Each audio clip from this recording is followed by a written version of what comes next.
Dear friends, I want to wish you a Shabbat Shalom.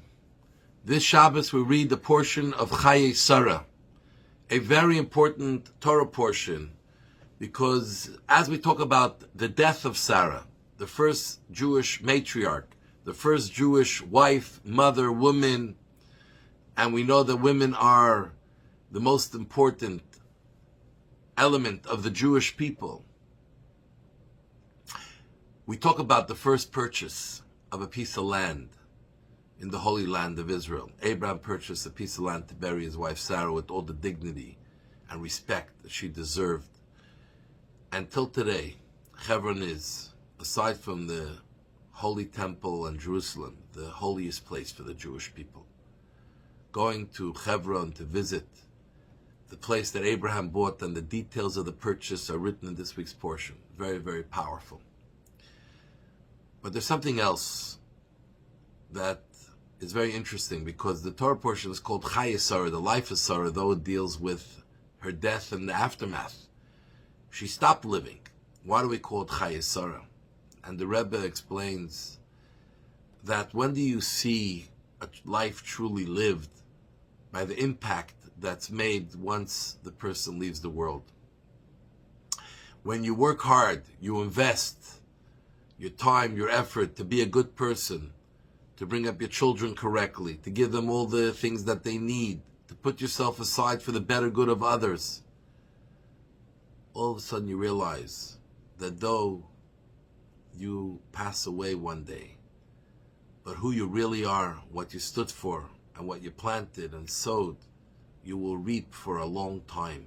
Your life continues on, and continues through those whose lives you touched and moved in a very real way.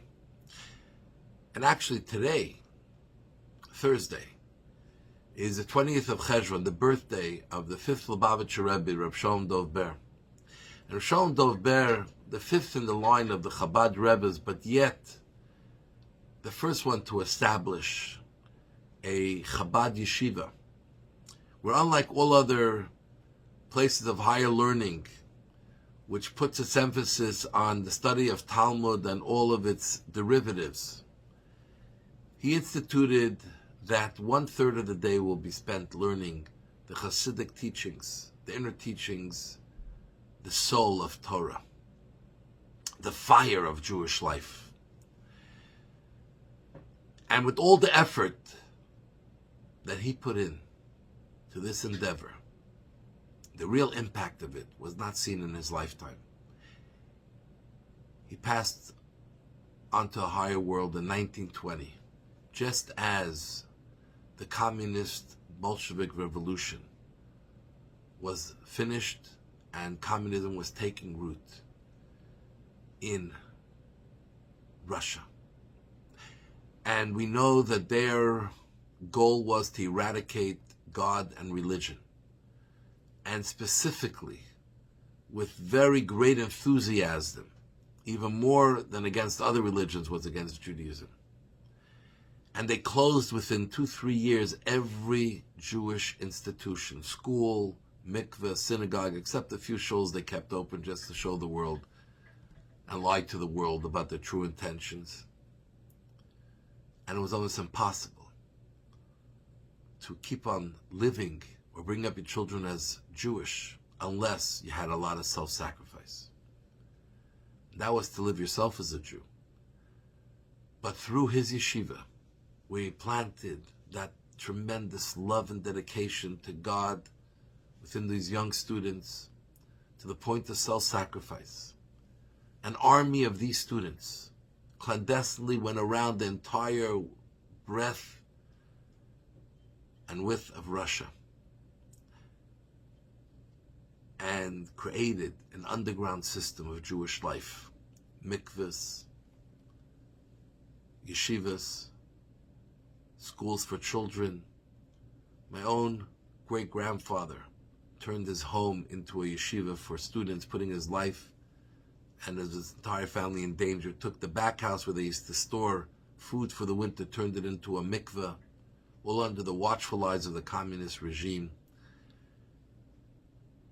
He kept Judaism alive for the largest Jewish community of the world. And he kept it alive for the 70 plus years that communism took root and destroyed generations of Jews and tried to eradicate totally Judaism, but he kept the embers going. And when communism fell, from there, Judaism rose again to great heights, as it continues in the former Soviet Union.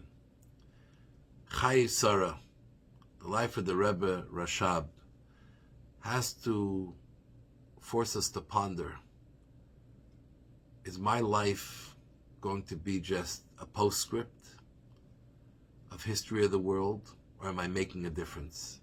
Am I putting myself aside, my own little personal desires, to make real impact, to help build others, to create continuity that my children will want to follow in the things that are important to me as much as I, if not even with more enthusiasm?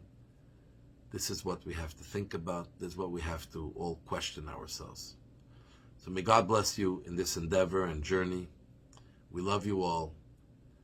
Shabbat Shalom, candlelight time in Montreal, 3:59 p.m.